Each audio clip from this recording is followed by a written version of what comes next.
Pessoal, então, vamos começar a nossa aula pela lâmina de testículo. Então, primeiro, uma passada geral no testículo, né?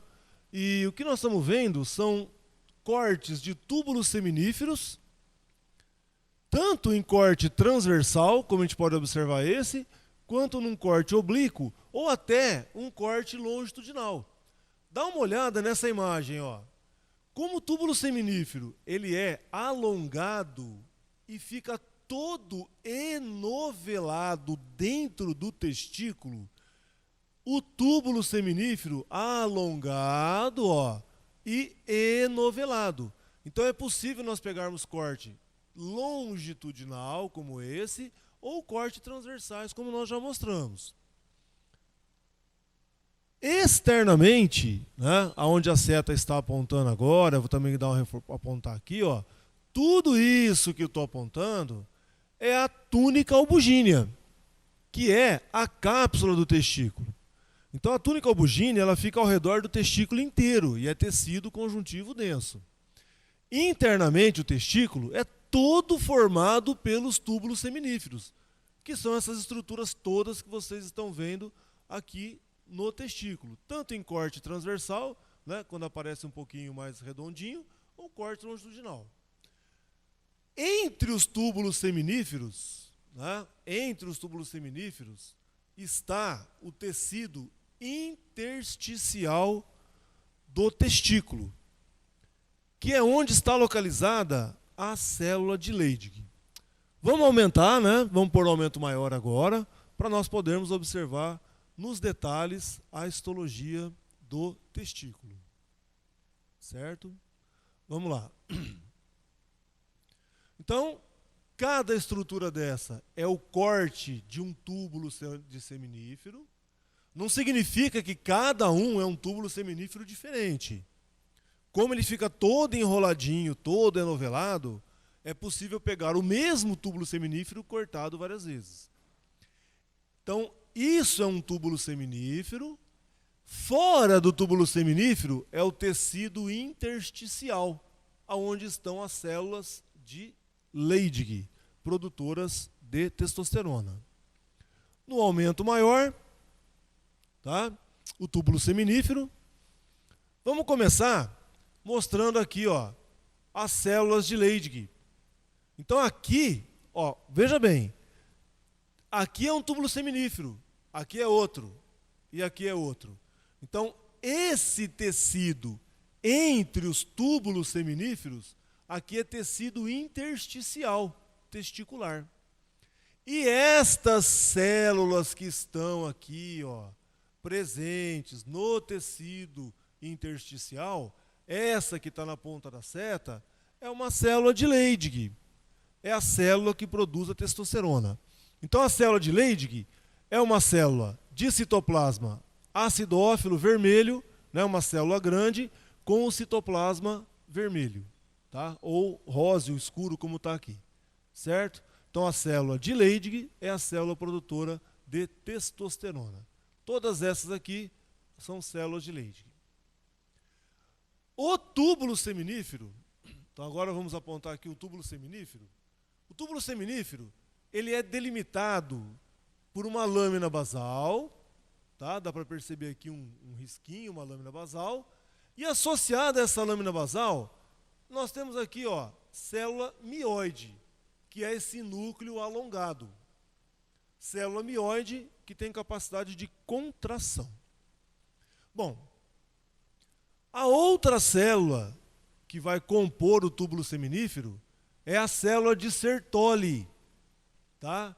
Então aqui na seta, ó, aqui na seta eu tenho o núcleo de uma célula de Sertoli, tá? Exatamente onde a seta parou agora. Então aqui é o núcleo de uma célula de Sertoli. O núcleo da célula de Sertoli, ele é claro, né, com a cromatina frouxa, e o nucleolo visível. Nós temos que lembrar que a célula de Sertoli é uma célula grande, piramidal. Ela se estende desde a periferia do túbulo seminífero até a luz do túbulo seminífero. Então o que nós estamos apontando e reconhecendo aqui agora é o núcleo da célula de Sertoli. Lembrando que a célula de Sertoli, ela tem as funções de sustentação dessas células espermatogênicas, ela vai nutrir as células espermatogênicas, formar a barreira hematotesticular, produzir a proteína ABP, que se liga à testosterona para estimular a espermatogênese. Certo? Então esse é um núcleo da célula de Sertoli. As células espermatogênicas são as que darão origem aos espermatozoides, né? Espermatozoides, ó, que estão aqui, na luz do túbulo seminífero. Dá uma olhada como esses espermatozoides estão bonitinhos aqui, ó. Nós temos aqui, ó, a cabeça do espermatozoide, a cauda, né, o flagelo. Então, essas células que estão aqui na luz do túbulo seminífero são espermatozoides. Bom, o que nós temos aqui da luz para a periferia são as células que darão origem ao espermatozoide. Então, a mais periférica de todas, tá? A célula mais periférica, que está aqui, ó, apoiada na lâmina basal, é a espermatogônia. Então, aqui na seta, é uma espermatogônia. Então, essa fileira de células que nós estamos vendo aqui, ó, essa fileira de célulazinhas, com o núcleo esférico, bem corado, e uma célula pequena, dá para ver o limite aqui, essa é uma espermatogônia. A espermatogônia tem 46 cromossomos simples. Essa espermatogônia passa por um processo de diferenciação para dar origem ao espermatócito primário, bem maior que a espermatogônia. A gente pode observar que o tamanho do espermatócito primário ele é muito maior que a espermatogônia. Olha o núcleo. Em alguns espermatócitos primários, nós conseguimos identificar os cromossomos que estão duplicados e iniciando o processo de meiose. Esses espermatócitos primários, eles já estão no início da meiose. Eles sofrerão uma primeira meiose para originar os espermatócitos secundários, que não aparecem no corte. Então o que nós temos? A espermatogônia na periferia, núcleo esférico, bem corado, uma célula pequena. Essa espermatogônia se diferenciando no espermatócito primário, que é uma célula grande com o DNA duplicado. E, na lâmina, a próxima célula que nós estamos observando são as espermátides. As espermátides, elas possuem 23 cromossomos simples. E estas espermátides, elas vão sofrer diferenciação para dar origem aos espermatozoides que estão aqui na luz do túbulo seminífero. Certo? Então nós temos que lembrar que esse processo de espermatogênese, ele ocorre através de meiose, aonde a espermatogônia sofre uma diferenciação com duplicação do DNA, originando o espermatócito primário. O espermatócito primário inicia a meiose com uma divisão, originando 2 espermatócitos secundários, e cada espermatócito secundário dará origem a 2 espermátides. E cada espermátide diferencia-se em um espermatozoide. Certo? Espermatozoide que tem 23 cromossomos. Tá? Pessoal, então a nossa lâmina, né, ela é a lâmina de testículo junto com o epidídimo. Então, na lâmina que nós vamos estudar, os dois órgãos estão juntos pela própria localização anatômica deles. Os dois órgãos dentro, alojado no escroto, o que a gente consegue observar é o testículo e o epidídimo posterior ao testículo. Então, ao fazer a lâmina, nós já preparamos e deixamos os dois órgãos juntos para poder, numa lâmina só, estudar os dois órgãos e comparar um com o outro. Então, o que a gente pode observar é que o testículo é maior que o epidídimo, né? E o testículo, nós conseguimos observar uma grande quantidade de cortes de túbulos seminíferos fazendo parte do órgão, além do revestimento pela túnica albugínea. Já o epidídimo, um órgão de porte bem menor, né? E o que nós estamos vendo representado aqui, né, nesse desenho bem simples, é o ducto epididimário cortado várias vezes, já que ele é enovelado. Bom, com relação ao desenho do testículo, né, a gente acabou de ver a lâmina, então o que eu representei aqui, o que nós estamos vendo, é o corte de um túbulo seminífero, em corte transversal. Então, como o túbulo seminífero é uma estrutura alongada e cilíndrica, no corte transversal ele acaba ficando com aparência arredondada, esférica. Então, o que a gente pode observar? Com relação a esse túbulo seminífero, ele é delimitado por uma lâmina basal, e essa lâmina basal tem associada a ela as células mioides. Essas células mioides são aquelas que têm capacidade de contração para impulsionar o espermatozoide pelo túbulo seminífero. Bom, dentro do túbulo seminífero, nós temos as células de Sertoli, que estão representadas aqui com esse esquema mais triangular. Na verdade, o que está representado aqui da célula de Sertoli é o núcleo dela. Por quê? A célula de Sertoli é uma célula grande, piramidal, que se estende desde a lâmina basal até a luz do túbulo seminífero. Então, o que está apontado aqui é apenas o núcleo da célula de Sertoli. O núcleo que acompanha a forma da célula, certo? Lembrando que as funções da célula de Sertoli são nutrir as células espermatogênicas, dar sustentação, formar barreira hematotesticular, fagocitar restos de citoplasma. Bom, as demais células são as células germinativas. São as células da linhagem espermatogênica. São as que vão se transformar, as que vão originar os espermatozoides. Então, o que a gente pode observar, de acordo com o que nós vimos na projeção? As células mais periféricas, essas que estão representadas aqui, na verdade são o núcleo, né, que a gente está vendo, essas são as espermatogônias. Essas espermatogônias, elas são células pequenas, o núcleo bem condensado, daí essa representação, e essa espermatogônia, ela possui 46 cromossomos. O que vai acontecer? A espermatogônia, ela vai sofrer uma duplicação do seu DNA para originar o espermatócito primário. Então, espermatogônia e espermatócito primário possuem 46 cromossomos, mas o espermatócito primário tem 46 cromossomos duplicados, ele tem o dobro de DNA. Por isso é que na lâmina nós vamos ver a espermatogônia bem menor do que o espermatócito primário. Por quê? Ele tem o dobro de DNA, ele é uma célula maior realmente. Tá? Bom, quando a espermatogônia passa para o espermatócito primário, ela já está entrando em divisão meiótica. A partir daqui, esse espermatócito primário ele vai sofrer uma primeira meiose, originar 2 espermatócitos secundários.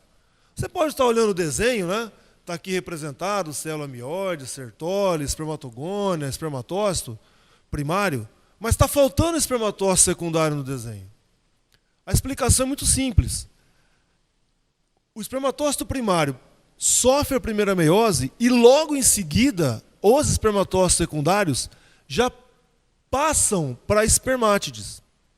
Então é muito difícil pegar o espermatócito secundário no corte histológico.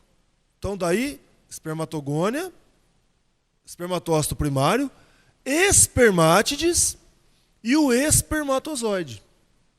Então, da periferia do túbulo seminífero para o centro, para a luz, a sequência sempre vai ser espermatogônia mais periférica, uma célula pequena com o núcleo bem condensado, o espermatócito, uma célula grande, bem maior que a espermatogônia, né? tendo em vista todo o processo de meiose que ele está iniciando com a duplicação do DNA.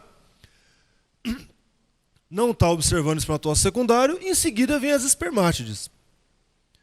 A espermátide, de início, ela é uma célula esférica. Núcleo pouco corado. Com o processo da espermiogênese, essa espermátide torna-se mais alongada e sofre as diferenciações que nós vimos em aula teórica para formar o espermatozoide. Então, sempre o espermatozoide vai estar na luz do túbulo seminífero. As espermátides bem próximas à luz, a espermatogônia na periferia, apoiada na lâmina basal, e o espermatócito numa posição intermediária, uma célula bem maior. Externamente ao túbulo seminífero, entre os túbulos seminíferos, no tecido intersticial do testículo, estão as células de Leydig. Células grandes de citoplasma acidófilo. Essa célula de Leydig produz a testosterona, que é o hormônio sexual masculino, certo? Lembrando que essa célula de Leydig, ela sempre vai estar entre os túbulos seminíferos, sempre. E a secreção dela, que é a testosterona, é estimulada pelo hormônio LH. Pessoal, a nossa segunda lâmina, né, que é a lâmina de epidídimo. Então aqui no menor aumento, o menor aumento é sempre bom para a gente ter uma ideia geral do órgão, né? Então, o epidídimo ele possui uma cápsula de tecido conjuntivo denso que vai contornar o órgão inteiro, né? Então, a cápsula de conjuntivo denso. E dentro, nós temos que lembrar que o epidídimo, além da cápsula, ele é formado por um ducto epididimário. É um ducto epididimário apenas que forma o epidídimo. Aí, por que nós estamos vendo aqui vários cortes de ducto epididimário? Porque como esse ducto epididimário ele está posicionado dentro do epidídimo, todo enroladinho, enovelado, o que nós estamos vendo na realidade é o mesmo ducto epididimário cortado dezenas de vezes. Tanto que é semelhante ao que nós podemos observar no túbulo seminífero, aonde eu tenho corte transversal, eu tenho corte oblíquo e eu tenho corte um tanto quanto longitudinal. Certo? Passando para o aumento maior, para nós darmos uma observada nos tecidos.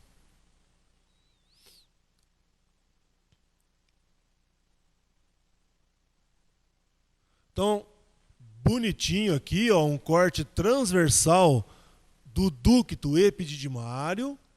Então, o ducto epididimário, estruturalmente, ele é muito simples. Ele é formado por um epitélio pseudoestratificado, cilíndrico, com estereocílios, e entre, né, olha aqui, ó, envolvendo esse ducto epididimário, é tecido conjuntivo com fibras musculares lisas. Então a seta está no epitélio pseudoestratificado cilíndrico com estereocílios. E agora a seta ela vai aqui, ó, externamente ao epitélio, que é onde está o tecido conjuntivo com fibras musculares lisas. Passando para o aumento maior, né, uma riqueza de detalhe aqui do epitélio, ó. Então nós temos aqui o epitélio pseudoestratificado cilíndrico e os estereocílios na superfície. Certo?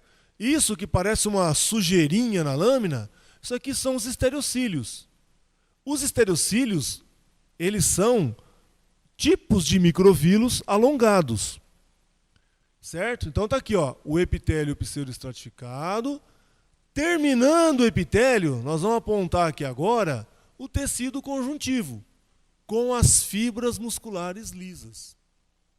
Bom, por que será que o epidídimo tem epitélio pseudoestratificado com estereocílios, músculo liso? Nós temos que lembrar quais são as funções do epidídimo. Então, uma das funções é armazenar espermatozoide, que fica armazenado dentro da luz do epidídimo, tá? Do ducto epididimário. Outra função do epidídimo é transportar os espermatozoides. Aí entra a célula muscular lisa.